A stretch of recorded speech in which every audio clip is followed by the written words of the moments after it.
নমস্কার, লিনাস ওয়ার্ল্ডে আপনাদের স্বাগত। আজ আমি আপনাদেরকে নিয়ে এসেছি সর্বমঙ্গলা মন্দির। এই মন্দিরটা কোথায়, কিভাবে আসবেন, মন্দির খোলা বন্ধের টাইমিং, আর এখানে ভোগ প্রসাদ আছে কিনা, ফুলের সামগ্রী বা পুজোর সামগ্রী এখানে পাওয়া যায় কিনা, প্রত্যেকটি জিনিস আপনাদেরকে জানাবো। তার আগে বলি এখানে আসবেন কি করে। আমি এখন দাঁড়িয়ে আছি চিড়িয়ার মোড়ে। দেখুন, এই হয়েছে চিড়িয়ার মোড়। এপাশ থেকে আসলে শ্যামবাজার থেকে এলে আপনাদেরকে এইখানটায় নামিয়ে দেবে। আর যদি সোদপুর বা ডানলপ থেকে আসুন তাহলে আপনাদেরকে ওপারে নামাবে। এবার রাস্তাটা ক্রস করে এসে এই দিক দিয়ে আপনাদেরকে যেতে হবে। এই রাস্তাটা হচ্ছে খগেন চ্যাটার্জি রোড। 10 মিনিট হাঁটা পথেই আপনারা কিন্তু পৌঁছে যাবেন চিত্তেশ্বরী সর্বমঙ্গলা মন্দিরে। কিন্তু ওখানেই অটো দাঁড়িয়ে থাকে। আমি অটোতে উঠে পড়েছি। ভাড়া নেবে 10 টাকা। চলুন আপনাদের দেখিয়ে দিচ্ছি। অটো আমাকে এইখানটায় নামিয়ে দিয়েছে। দেখতে পাচ্ছেন, এখান থেকে মিনিট খানেকও না, একদম মন্দিরের সামনেই পৌঁছে যাবেন। এই যে দেখতে পাচ্ছেন, দেখা যাচ্ছে এই হয়েছে মন্দির। একদম মন্দিরের সামনেই আমি পৌঁছে গেছি। আচ্ছা, মন্দিরের সামনেই দুপাশে মাকে পুজো দেওয়ার জন্য ফল, মিষ্টি, ফুল, মালা সব আপনারা এখানেই পেয়ে যাবেন। আর সামনেই দেখুন মন্দিরের তোরণটা অপূর্ব সুন্দর আর বিশাল বড়। আর মন্দিরের কালারটাও না অপূর্ব সুন্দর। চলুন ভেতরে প্রবেশ করি আর মায়ের দর্শন করি।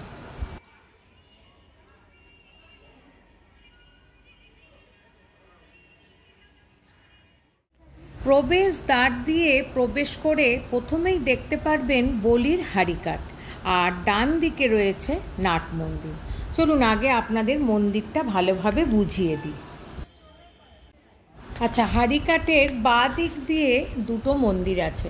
ওখানে আছে শ্রীরাম, লক্ষ্মণ, সীতা ও বজরংবলীর একটা মন্দির, আর পাশে আরও একটা বজরংবলীর মন্দির, আর তার পাশে আছে ভোগের ঘর। আর দূরে দেখতে পাচ্ছেন আটচালা বিশিষ্ট 3টে মন্দির। ওখানে রয়েছে শিবলিঙ্গ আর গণপতি বাপ্পার মন্দির। আর হাড়িকাঠের একদম সামনাসামনি হচ্ছে নাট মন্দির, আর নাট মন্দিরের একদম সামনে মায়ের গর্ভগৃহ। দেখতে পাচ্ছেন, এই যে হাড়িকাঠের একদম সামনে হচ্ছে নাট মন্দির, আর নাট মন্দিরের সামনে মায়ের গর্ভগৃহ।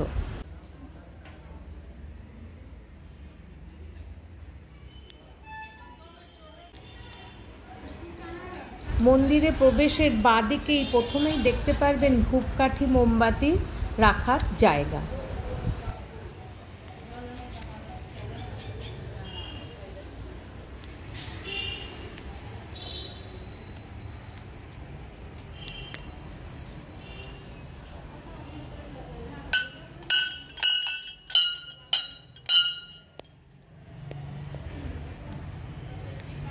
গর্ভগৃহে বিরাজ করছেন প্রভু রাম, লক্ষ্মণ আর মা সীতা আর বজরংবলী।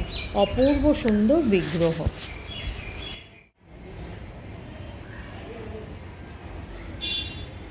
তার পাশের গর্ভগৃহে বিরাজ করছেন অপূর্ব সুন্দর বজরংবলীর বিগ্রহ।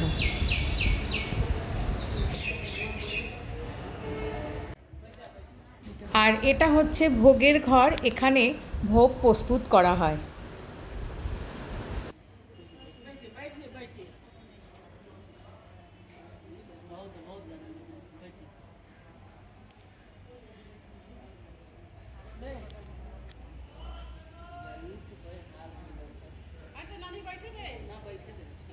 আর একটু এগিয়েই আটচালা বিশিষ্ট 3টি মন্দির আছে।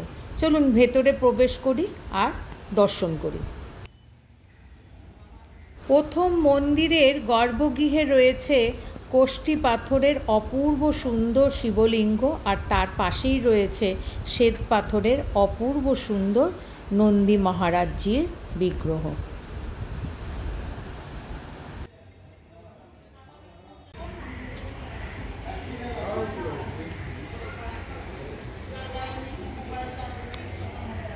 আর তার পাশের মন্দিরের গর্ভগৃহ বিরাজ করছেন অপূর্ব সুন্দর কোষ্ঠী পাথরের আরও একটি শিবলিঙ্গ আর শ্বেত পাথরের নন্দী মহারাজজি।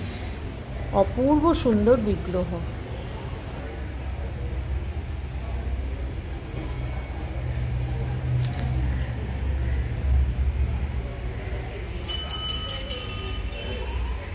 আর তার পাশের মন্দিরের গর্ভগৃহে বিরাজ করছেন সিদ্ধিদাতা গণপতি বাপ্পার সুন্দর বিগ্রহ।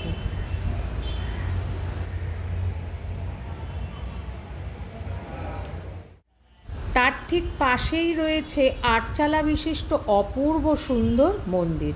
আর মন্দিরের ভেতর বিরাজ করছেন মা দুর্গাই, কিন্তু এখানে মা সর্বমঙ্গলা রূপে বিরাজ করছেন। বর্তমানে মায়ের মূর্তিটি নিম কাঠের তৈরি, আর মা এখানে চতুর্ভুজা, আর মায়ের বাহন হচ্ছে সাদা সিংহ। মায়ের গায়ের রং রক্তবর্ণ, আর মায়ের বাঁ হাতে খড়গ ও কমণ্ডলু, আর ডান হাতে রয়েছে বরাহ ও অভয় মুদ্রা, আর তার দুই চোখে রুদ্রাণীর রূপ, আর পদতলে রয়েছে মহিষাসুরের মুণ্ড। এবার চলুন মায়ের প্রতিষ্ঠার ইতিহাসটা জেনে নিই। কথিত আছে একদিন সন্ধেবেলায় নদীর চরের উত্তর দিকে রঘু ডাকাত ভ্রমণ করছিলেন, আর ভ্রমণকালে জলাশয়ের জলের মধ্যে এক স্থানে পাথরের মধ্যে একটি মহাদেব ও আরেকটি দেবী মূর্তি দেখতে পান। রঘু ডাকাত সেটা দেখে তেমন একটা গ্রাহ্য না করে সেখান থেকে চলে যান। সেই দিন রাতে দেবী তাকে স্বপ্নে দর্শন দিয়ে বলেন, দস্যুবৃত্তি করে জীবনযাপন না করে ডাকাতি ছেড়ে দিয়ে মহাশক্তি রূপিণী আমি ও ভৈরব সহ জলাশয়ে পড়ে আছি, শেষ জীবনে আমার মহিমা প্রচার কর।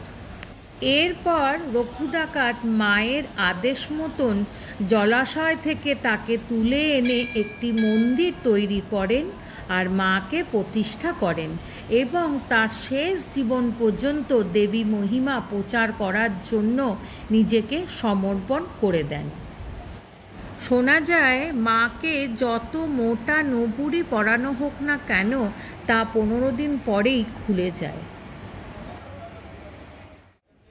মন্দিরের ফলকে লেখা অনুযায়ী একবার সাধক রামপ্রসাদ মন্দিরের পাশ থেকে বয়ে যাওয়া গঙ্গার নৌকা করে নিজের বাড়ি হালি শহরের উদ্দেশ্যে যাচ্ছিলেন, এবং তিনি অপরূপ সুন্দর ভাব মিশ্রিত শ্যামা সঙ্গীত গাইতে গাইতে যাচ্ছিলেন। আর সেই সময় মা সর্বমঙ্গলা তার গান আরও ভালোভাবে শোনার জন্য পশ্চিম দিকে ঘুরে যান, আর সেই থেকে মায়ের মুখ আজও পশ্চিম দিকেই ফেরানো রয়েছে। আচ্ছা, মায়ের মূর্তির ছবি তোলা নিষেধ, তাই ভেতরে গর্ভগৃহের মায়ের ছবি আপনাদের দেখাতে পারলাম না। আচ্ছা, মাকে দর্শন করার পরে এখানে কিন্তু মাকে পরিক্রমা করার অপূর্ব সুন্দর ব্যবস্থা আছে। আর মায়ের মন্দিরের পেছনে আপনারা যারা মনস্কামনা বেঁধে ধাগা বেঁধে যাওয়ার চিন্তা করছেন, সে তার ব্যবস্থাও এখানে আছে। আর মাকে যদি আপনারা নিজে হাতে কর্পূরের আরতি করতে চান, সেই ব্যবস্থাও কিন্তু এখানে আছে। মন্দিরের সেবায়েতকে বললেই আপনাদেরকে সেই ব্যবস্থা করে দেবে। এবারে চলুন মন্দির খোলা বন্ধের টাইমিং, মন্দিরের আরতির টাইমিং, আর এখানে ভোগ প্রসাদ পাওয়া যায় কিনা সম্পূর্ণ বৃত্তান্ত সেবায়েতের মুখে জেনে নিই।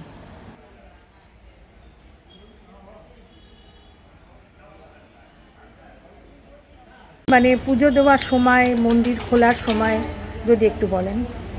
মন্দির খোলার সময় সকালে 6টা থেকে 2টা, আবার ভোগ হয়, বন্ধ হয়, তারপর 4টা 4:30 থেকে রাত্রি 9টা 10টা। আর বিশেষ দিন একটু 10:30, यानी 10:30 লাস্ট। আচ্ছা, এখানে যদি ভোগ প্রসাদ পেতে চায় ভক্তরা, তাহলে কিভাবে প্রসাদ পাবো? একদিন আগে বলতে হবে। আচ্ছা আর না এমনি আগার মায়ের ইচ্ছা থাকবে তো আপনার পেয়ে যাবেন, লেকিন কিছু দক্ষিণা দিয়ে প্রসাদ। হ্যাঁ, সেই মানে মূল্য প্রণামীটা কত আর কি? প্রণামী ও আপনার নিজে স্বেচ্ছা, 101 টাকা বি, 201 টাকা বি, 501 টাকা বি, আপনার ইচ্ছা। আর এইটার জন্য কি কোনো জায়গায় মানে ফোন করে বলতে হবে না আগে এসে এখানে এসে? নেই, এসে বলতে হবে। এসে বলতে হবে। আচ্ছা, কটার মধ্যে সেটা বলতে হবে?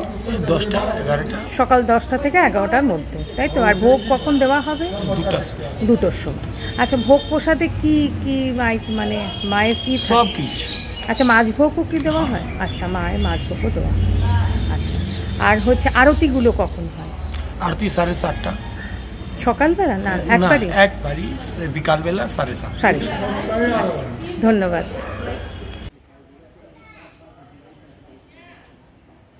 সন্ধ্যে 7টার সময় মায়ের আরতি হবে। তো আজ আমি এখানেই মাকে আরও একবার নমস্কার করে একরাশ শান্তি নিয়ে সবার মঙ্গল কামনার্থে বাড়ির দিকে রওনা হলাম। কেমন লাগলো অতি অবশ্যই আমাকে জানাবেন, লাইক, শেয়ার আর সাবস্ক্রাইব করে। Thanks for your time.